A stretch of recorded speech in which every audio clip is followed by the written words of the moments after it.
Our theme for this segment was sort of the inspiration process and what that entails. It's a little bit of a nebulous concept, so I thought that I would start with the work of the people that are sitting up on stage right now. So maybe Jordan, could you go first and just talk a little bit about what you sent? I asked each one of the panelists here to present a little piece of inspiration in the work that resulted from that. And hopefully by looking at that, we'll be able to start getting into the meat of the conversation with a little bit more grounding and a little less, sort of things pulled out of thin air. So, Nice piece. I think I'm just gonna... So I'm inspired by the word Jordan creative. Crane. And your first slide was a dog. Yeah, it's a dog, but it's kind of what the dog is doing. I think one of the big things for me, and this is kind of, it's a weird thing to think about what inspires you. You're kind of getting into the realm of God and stuff. But one of the things that I think helps me is just taking a walk, and I swear to God. And I don't mean like a walk around the block. I mean kind of pushing yourself, like go like 5, 6, 7 miles, and just let your mind wander. Because I think probably most of us up here know, like, you're in a room all day with a group of people, and you're in front of these screens, and you're getting bombarded by stuff. And I think there's a balance that has to happen. And for me, I have to have this, or else I just pop. But I think it's as in terms of an exercise, it's a try it. So, I've gone the wrong direction. The next slide you present, I don't know what the connection in here is. Well, I think this is also, like, to go back to the walk thing, I think when you let your mind wander, it forces you to look at things in different ways. And kind of, we've all been in the ads with, or been in the airline terminals when we've seen those HSBC ads. There's kind of something to it, like. What do you see there? I don't know. Is it death, or is it life? But I think if you don't ask those questions as you go into like the job part of our job, then you might be missing something. But then I think also for me, it's sort of like, dude, you could be fucking gone tomorrow, so you better just by a lion. Yeah, and I think you kind of gotta bring it. Because you got nothing to lose. Like, really? You got nothing to lose. So. On that spiritual note. Okay, so this takes us to an actual job. So this is a job we did for Belkin. You guys know who they are? Apple, little Belkin. Do your cases and stuff. Big strategic shift for them, moving into home automation and cloud computing and sort of all things for your home. And one of the big things that they're trying to do is tell a story that what they're doing is all about you. It's all about people. It's all about, helping you connect to the things that impassion your life. Well, okay, that's great. But then, that's a lot to think about, and that's a lot to consider. But if we step back and we keep going back and back and back, and if it is about people, well, what are those things as people connect us together? Well, for inspiration, I think at one time or another, we've all looked up in the stars. And I think the thing about the stars is it's also a place where you start to imagine, you start to dream, but you start to form connections, right? So you start to see things in the stars. You can go to the next one. And so, what better way to represent that than is to sort of claim this inspiration and imagination through the form of little starman, little human. But I think the thing that's really nice about this is that Belkin as a company, instead of filling it in and saying like, what we see in people is sort of, this is what we see in people, they're saying we see the potential for you to see what you want to see, and we're going to help you do that. So that's just kind of it. So, Joe, sorry, Jordan, are you, when you started off in this process, did you start with visuals, or were you just thinking about this in terms of words and sort of, the meaning of what you were trying to do. Yeah, I don't think I ever really start with visuals. I think visuals are around us all the time. I think it's almost that's the last place to go. I think the first place to go is, like I said, just kind of let your mind wander. So it sounds like you're sort of giving yourself the permission to ask why you're even doing the thing that you're doing. Absolutely, 100%. That's nicely said. So, Natasha, I wanted to give you a chance, too, to talk about your work just for a second. Sure. So we'll go to the next thing. Natasha, if you didn't hear it earlier, is from Pentagram, just recently joined the firm. And your first slide here is an image that'll be familiar to some of you, but Natasha, go ahead. Sure. So I want to present a pretty specific, like a case study. I think that the idea, the topic of inspiration, it's so broad, and the definition varies, is different from one person to another, and how do you actually begin to talk about such broad and personal topic? So what I'm going to present here is a project that we did last year. It's actually, it came about as an identity project. The client is Nuit Blanche, New York. So Nuit Blanche is it's very hard to describe who they are. They are a global network collective with locally organized art events of contemporary art that happens at nighttime. So Nuit Blanche New York, which is their New York group, approached us for an identity, and they had an event, coming up very rapidly with a new museum. And the event was very specific in the Bowery area. So it's a very interesting project because basically there needed to be two identities. One is for the group itself, Nuit Blanche New York, and the other identity is for the event. The event is called Flashlight.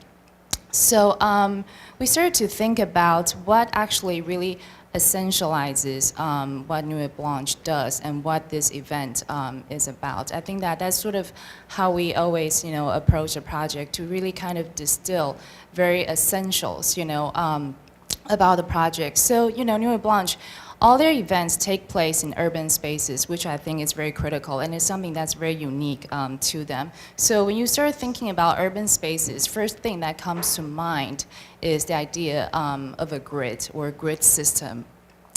So that somehow just brought us to the work done by Super Studio. So some of you may be very familiar with their work. It was an architecture group started in the 70s and in Italy. And their work was interesting because they used architecture as a kind of means to question the social role of architecture. So rather than just producing objects, producing buildings, they want to use architecture. They use a lot of collages, to actually question what is the world that we were living in today. And they question a lot about technology, about consumer culture. But one motif that was very, very particular to their work is this continuous grid. So the idea of the grid in their work is about unifying all kinds of different spaces and unifying people. And I think that idea, apart from the visual form itself, that idea was very, very compelling to us, because I think that when you think about urban spaces, it's really this grid that unifies all kinds of different conditions together. So what we did was basically taking the very idea of the grid and kind of transforming it into a kind of morphing identity. So, a grid is basically omnidirectional. Every point is equal, and you can turn it in different ways. So the way that we utilized it is that for the group, for the Nuit Blanche group itself, their identity is basically this morphing grid that you can turn it and morph it in, in any direction that you like. But when it comes to a specific event, there will be a point, we call it the activator, that will come out from the grid itself, that kind of identifies the event itself. And what's interesting is that the idea of the grid can really play out beautifully across different platforms and dimensions. As you're looking at this animation, this video, which was a 25-story building at Times Square. So they got this building to promote the event Flashlight, and we had about like 24 hours to do this video. So initially they were just thinking about having some ads, like what you typically see at Times Square. But for us, it was just a great opportunity to actually really utilize this identity and use it in its very optimized form. Sure. So actually, one thing that we sort of skipped over there in your listening to you talk about the role that grids play in the city is actually the process that got you between, sort of thinking about this as a city-based project and thinking about this as something that was related to a grid. Was there actually a process that you used to get there, or, how do you sort of? Because it seems to me like once you got that grid idea, things sort of started falling into place. So how did you get to that point to begin with? Well, this project is kind of anomaly, because I think that the assignment itself was, it had very clear qualities, I think, to begin with, but typically a lot of projects come in a really, really blurry way. So how do we actually, begin to kind of research or, begin to understand the project? And I always kind of think of inspirations as, it's not an action, it's rather a state of preparation, because when you're inspired, you are prompted to do something or to make something. You may not do it immediately, but you will do it, eventually. And I think that when you actually see certain things or certain conditions that kind of deviates from your normal condition or from whatever heritage that thing is, I think that creates a kind of inspirational moment, as illustrated in Jordan's image, where this lion or, whatever beast is on top of the another beast. I think that's a kind of condition that really deviates from what we're normally used to. So for us, it's really about every day. I always encourage like myself and my team. I've been doing this for years, which is that I'm obsessively looking at things all the time. I mean, which we can talk about how you actually parse and organize all these things that you actually encounter on a daily basis. Does anybody else on the panel actually have a strategy for just that sort of thing? Because I suspect that as designers, you're always collecting. I mean, that's really 90% of the job is collecting all the time. Does anybody want to respond to what Natasha said? There's kind of this magical thing about what's going on in digital right now is there's all these designers creating tools to help out other designers, which is really interesting. And there's lots of these services now, like Found and Supply and Pinterest and all these things. And at the core, it's about inspiring yourself to take certain kind of actions. It could be transactional, to go buy something, or it could be to remind yourself of a great idea, or a lot of the times to be there when you need it, because so often you come across something in happenstance, where then later you really have to jumpstart your creative juices. So to have a resource available for you to be able to do that is great, and it's lovely that we don't have to cut things out anymore. And there's actually this sort of world of tools to help us do that. So.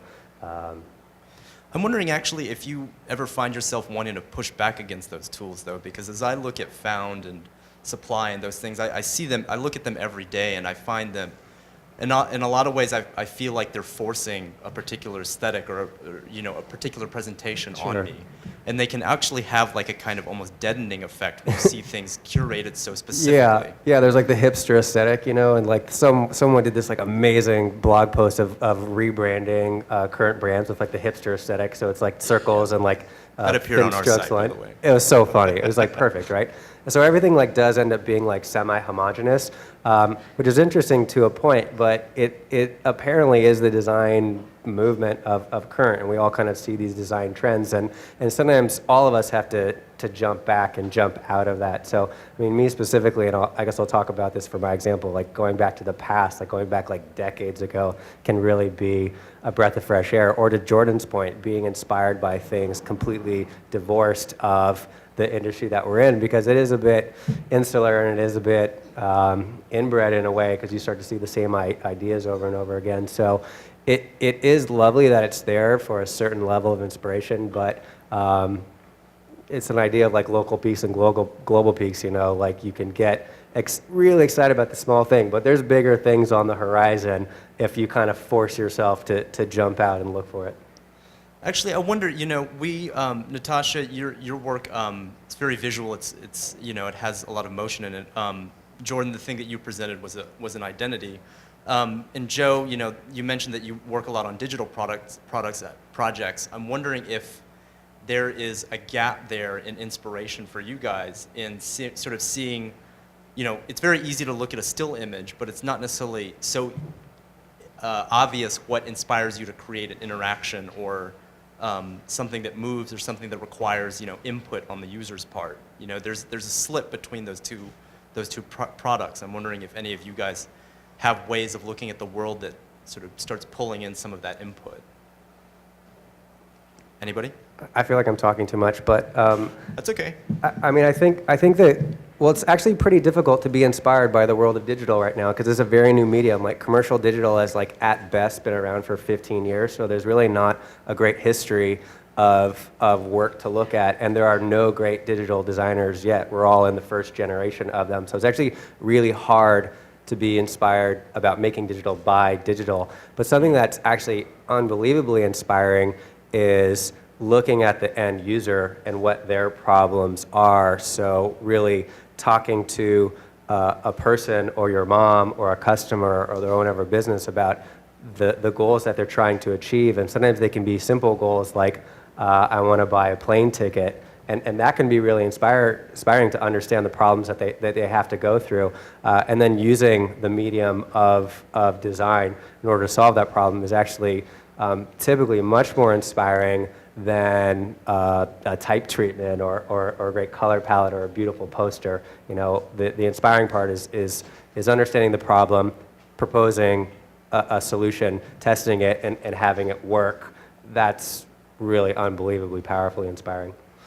Rob, you're nodding your head. I'm wondering if you sort of do a similar sort of step back from the actual project and sort of do an ethnographic sort of take at what you're trying to do. I think for me, I'm going to lean in because I'm kind of like the mumble and quiet talker. But I think for me, it's more of a process than anything, and I think that's the you know, if I can even sort of like steal something that happened with my team earlier, I kind of didn't know what to do for this in general, and then I think just going through this process of like engaging them in what was happening and having a conversation about it and sort of thinking about it as a series of actions that can in some way produce a result without, you know, really knowing what that result is going to be or even sort of what the goal is. I think that there's a general goal, obviously, but I think allowing this sort of organic process to exist, and this is what with sort of the tools that exist online is the main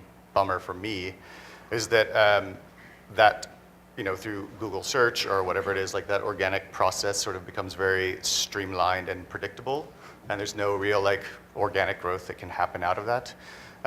So I think that that's sort of the way that I'm trying to approach the inspiration, and I think that if you develop this process, maybe it can apply to buying an airline ticket. It can apply to like looking for an image, or it can apply to sort of making something, whether it's a design or an interaction or sort of an intervention or an experience. And I think that's sort of the, you know, it's unfortunate because I feel like in the digital space there is the most opportunity for that to happen.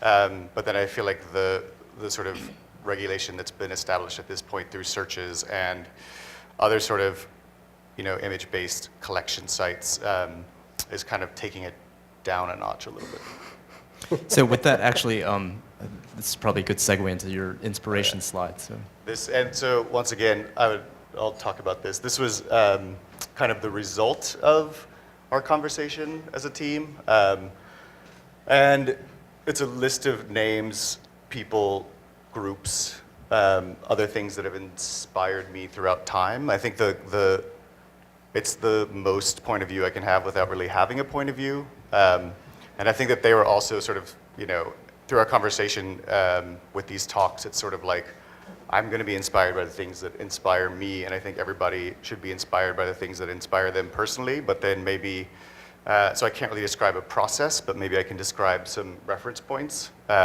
because one of the most inspiring things for me also is, beyond the conversation, is sort of seeing and learning about new things that I didn't know. And so I kind of want to just put up this list of people and groups so you could, possibly steal it and go online and look at it later, but, and then we'll all be doing the same thing, so.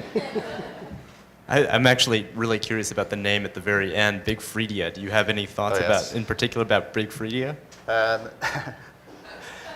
Just really good feelings. I think so. I don't know if you've ever seen Big Frida in concert or whatever. Yes. So, like the most amazing, most powerful, like positive kind of energy comes from this person, and the performances will blow your mind. So, that's the. I don't know. Just like every time I watch it, it makes me happy. So, I think it makes You me didn't feel say pretty- why you said person and not, Right. I think you missed out the main point. Yes, I think that the mixed gender, not really living in one space or the other, but I think that that's amazing.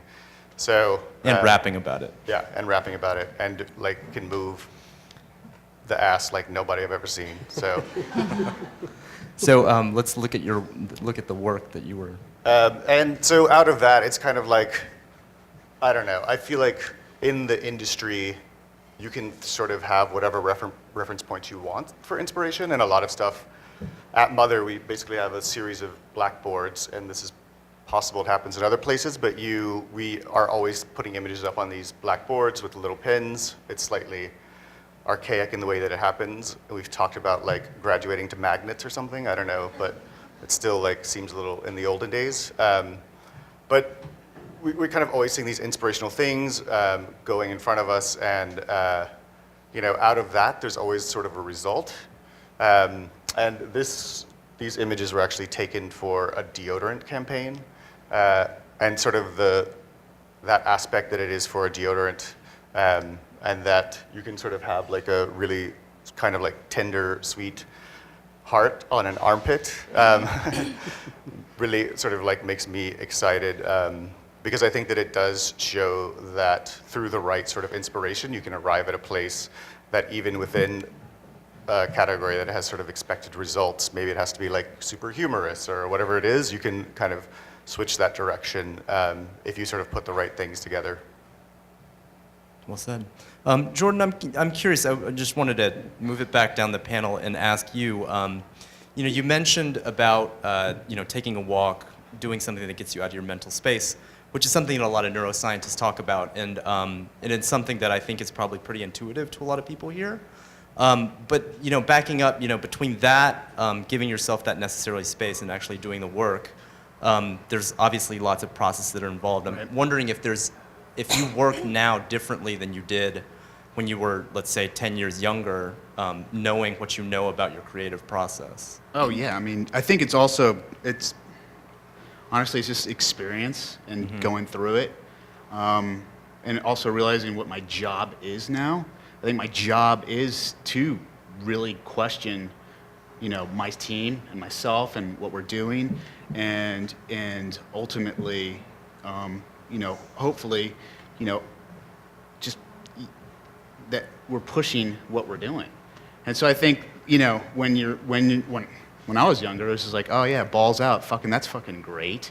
It's expressive, it's doing all those things we think design should be doing, but it's not really solving anyone's issues or problems.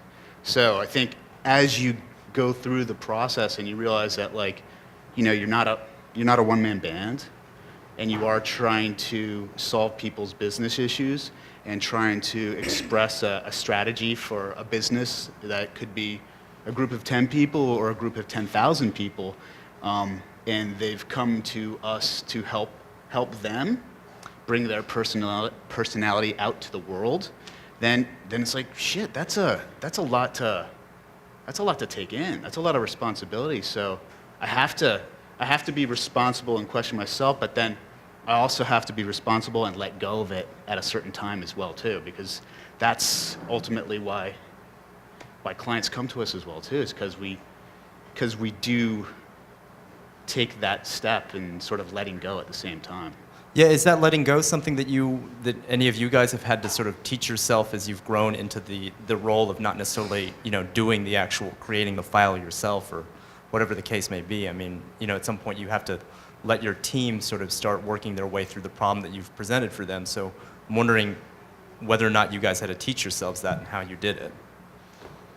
I always try to encourage my teams to come up with their ideas. I think that sometimes a project itself presents certain problems that are, that can be solved in pretty obvious ways. I think that's just sort of like your first impulse. But I think that by giving the team some time, to actually explore their ideas, I think that way you kind of really mine what's going on in everybody's head. And sometimes the results or, the answers that you get are just completely crazy and inspiring, and I prefer to work that way rather than say a kind of top-down approach, say here's the idea, now you go execute it. Do you think that top-down approach still exists in the industry? Is that something that you guys see a lot? Definitely. I think that, I think, again, I think it depends on the nature of the projects and scale of projects and the very moment, for example, when there's a tight deadline, things have to be resolved immediately. How do you go about it? How do you deal with it? Then maybe in that situation, a top-down approach may be appropriate. But I think that in general, I prefer to deploy a kind of more open-ended approach. I'm curious, actually, how big of the teams do you guys each work on? Because I suspect that we're talking about radically different sized teams on the stage right now. Yeah, there's 3. Just 3 Yeah. for you? Pentagram is interesting, as you guys may already know, that Pentagram seems large, but then it comprises of different partners, and each partner has his or her own team. And right now, we have a very small team of 3 people. Yeah. Joe? So Huge is 500 people, and basically what happens is different parts of a project requires different kinds of people. So generally, really, you have a strategy lead and a creative lead partnering with a client services person, and they oversee everyone. But then you bring in different groups of people to do the research, and then the strategy, and then the UX, and then the design, and then the tech. So maybe up to 50 different people will touch something, but it will usually be in groups of maybe 10 at a time over the course of a few months. So you're talking about you're talking about phased as opposed to a bunch of parallel stuff. Yeah, I mean, there's clearly overlap, and there's a lot that you can learn and be inspired by people coming to the same problem from a different discipline. But in order to first decide what the problem is, and then come up with a potential solution for that problem, and then to design that problem, and then to build that solution, and then to deploy it, is just different kinds of people right now. There's no one there's very few people who are really good at all of that. So our current strategy is basically hiring specialists. Everyone tends to bleed a little bit out, and to be a good strategist, you should be a pretty decent creative. To be a good creative, you should be a pretty decent technologists, et cetera, et cetera. But just the scale of the things that we have to do, you just kind of need lots of different kinds of people. So how do you keep the project actually whole and intact, when Yeah. you're talking about? So it's a challenge, it's difficult. So mostly what we try to do is have sort of champions of the project from beginning to end. And those people, I think their core goal really is to define the goal and have everyone agree upon what the goal is. And if everyone working on the team agrees what the finish line looks like, and the client agrees at what the finish line looks like, and we think that real people, real customers will be excited by then it becomes pretty easy to vet potential solutions. So that sort of strategy and creative partnership is really about setting up the rules, and having lots of people come in and bounce against those rules. You sort of, from the top, define the way that you're going. You can hopefully develop a good project over the course of what turns into 9 or 15-month projects of just being really vigilant about what you originally stood for, trying not to compromise on what that goal looks like. And you'll have ups and downs, obviously, within a project of that length. But if the finish line never changes, then hopefully you can have something that will be successful. Jordan, what kind of teams are you guys working with at Wolff Olins? I think it all depends on the project. I mean, it could be, I'm doing something by myself after hours, or it could be I'm working with a team of like 400 people around the world, implementing a big project. So it kind of all depends, but, on sort of an average, it's probably about same thing. It's like 2 or 3 strategists, 2 or 3 designers sort of all together jamming on things to Sure. get it done. Sure. So, I mean, when you're not connected to the people that, I'm curious as to how people get really passionate when they're working in the same room. Like, they start seeing things the same way, but, as you sort of try to communicate across offices or across, locales or functions or whatever, I mean, is that something that you have difficulty, like, conveying and sort of infecting people with? Yeah, I mean, that's one of the things I sort of wonder every day is like, God, I think we could be more creative at being creative. Because it's sort of like, okay, wait a second. All right, it's 9:30. Let's get in a room and come up with something. Really? I don't know. Maybe can we make it like 8 and see if we don't have any coffee? Maybe what happens? So, I mean, that's an obvious example, but like, I think like, as an industry, there's like, we're all in these little rooms and these little boxes, and we're all sort of behind these screens, or we have these 1-hour meetings where we have to try to accomplish some big time stuff. And I don't know, I'm just sort of like, this is what this talk has forced me to think about. Like, what can I do with my own team, or, where I work, or even you guys, what could we do to just sort of think like, okay, how could I be more creative today in getting my team to be more creative? Like maybe I say, what, no design blogs for the week. Only look at, like puppies being born or something. That would be pretty fucking inspiring, So I think that's what I've learned from this talk. Thank you. Before, I don't want to run out of time, so Joe, we've got your slides next. Sure. So if you could just talk to us a little bit about this lovely coffee grinder. So as I kind of like alluded to earlier, it's really, really hard to be inspired by digital just because it's so new. There's just like not very much of it, and a lot of it isn't that good, and there's a lot of it. There's like, the last thing the world needs is another website, right?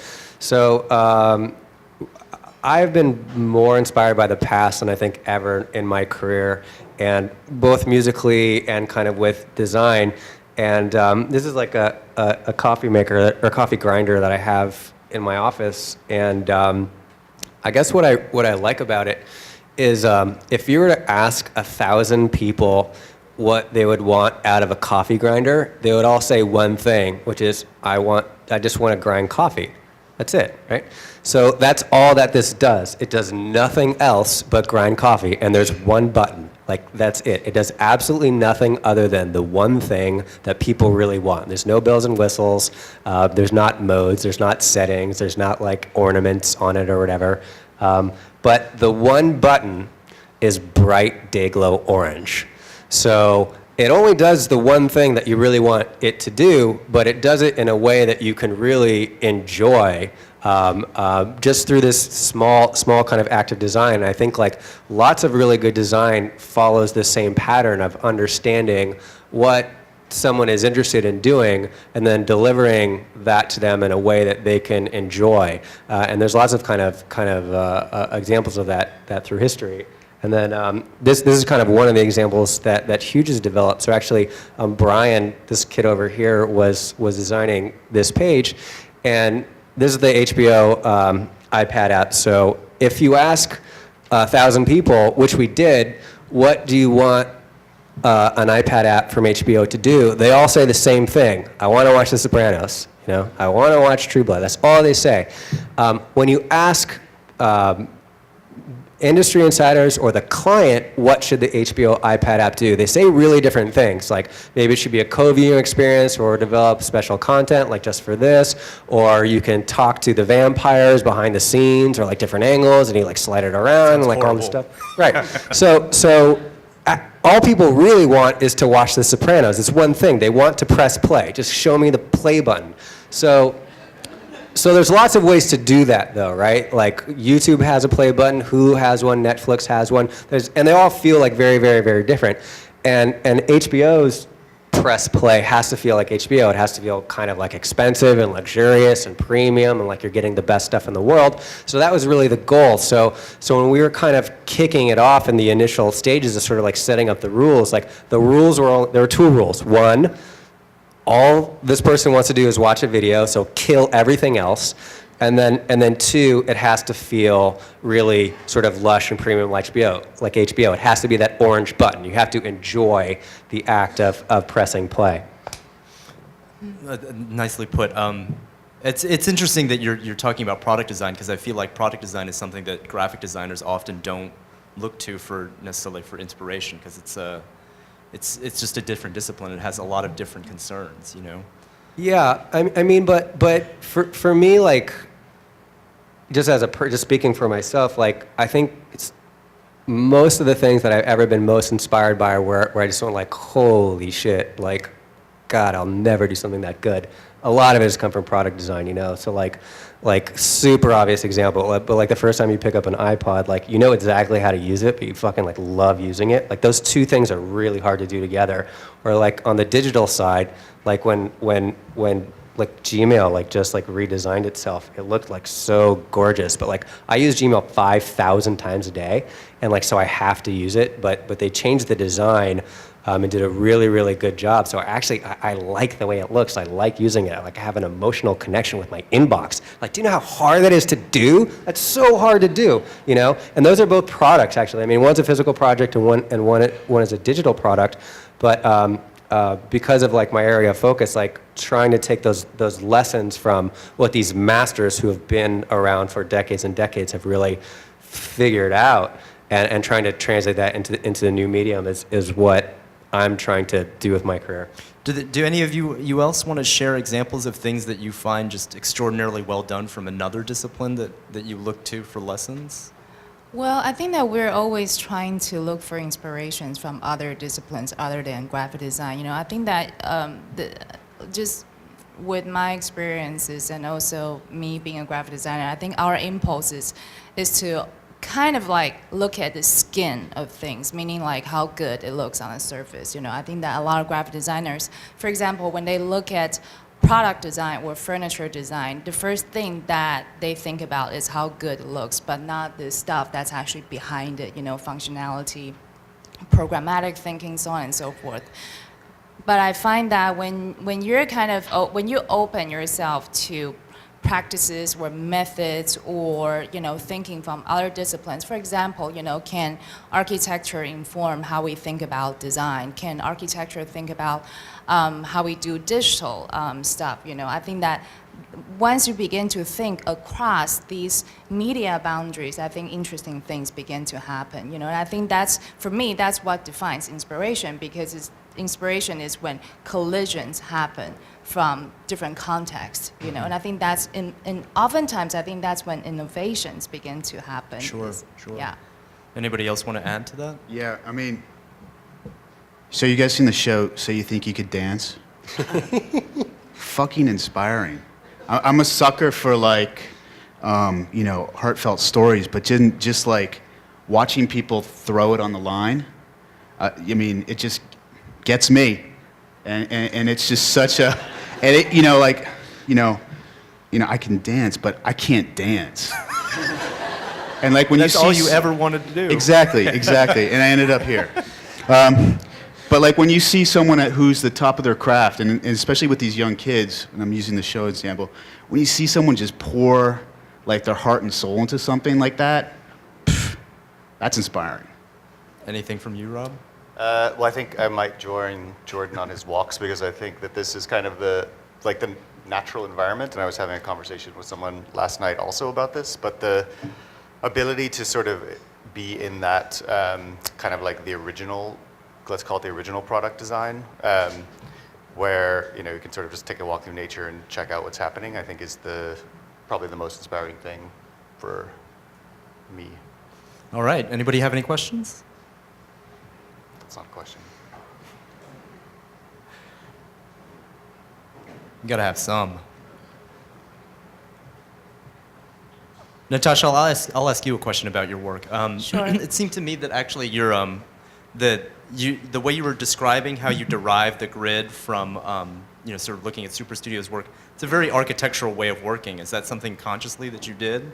I mean, because if you look at the way architects sort of present their projects, Yeah. it's always in this there's always a step before you Right. get Well,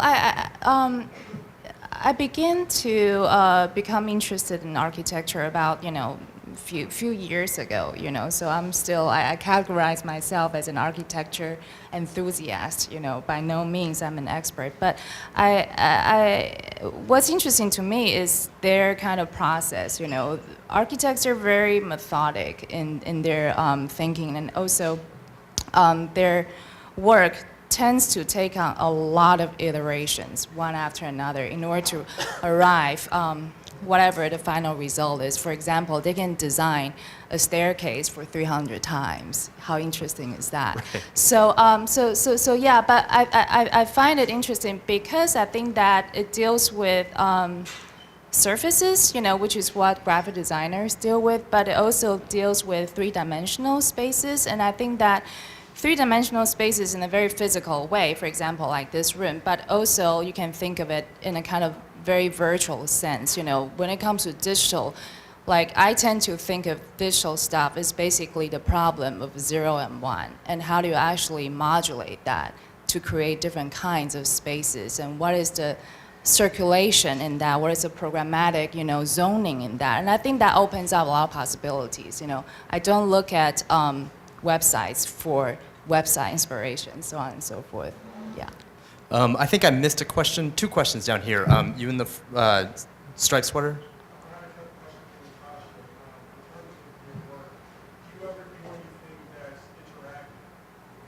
I have done.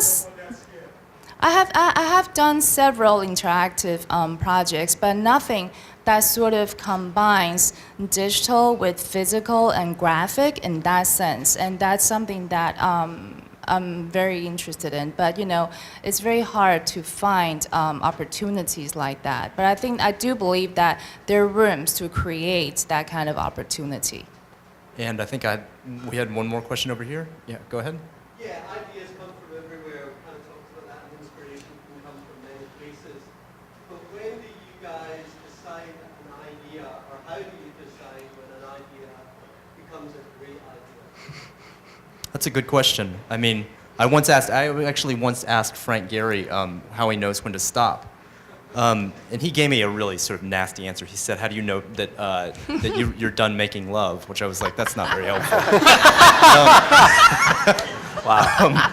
But yeah, sure. Does anybody want to take a stab at that question? I think it's a myth, it's one of those like voila moments. You can't actually really say that, oh, this is this is a time when things are right. And sometimes when you hit that moment, say 3 days later, you may revisit it and find that idea totally sucks. I think that's the beauty of creative process, is that it's constantly morphing, it's constantly changing. It's very hard to say that this is great, even when the stuff is out in the market. Yeah, I would second that. I don't think it's a question of when do you stop working on something. I think the aha moment is what thing do you pick to work on. So if you have 50 ideas, everyone goes, oh, aha, that's the great one. Let's actually start working on that now. Is sort of the moment. No, I mean, candidly, like, just to be like a dick, I think like you just feel it, like you kind of just know it when you see it, and if it's good, everyone will agree, So I think that at some point, like, design isn't a democracy, and someone has to take a stand, and you're right or wrong, but that's just what it is. So, but usually, hopefully, if you're right, people will agree with you, and if you're saying, oh my God, this is like the best thing ever, if you're good at your job, other people will agree with you. Any other questions? All right, thanks you guys for coming.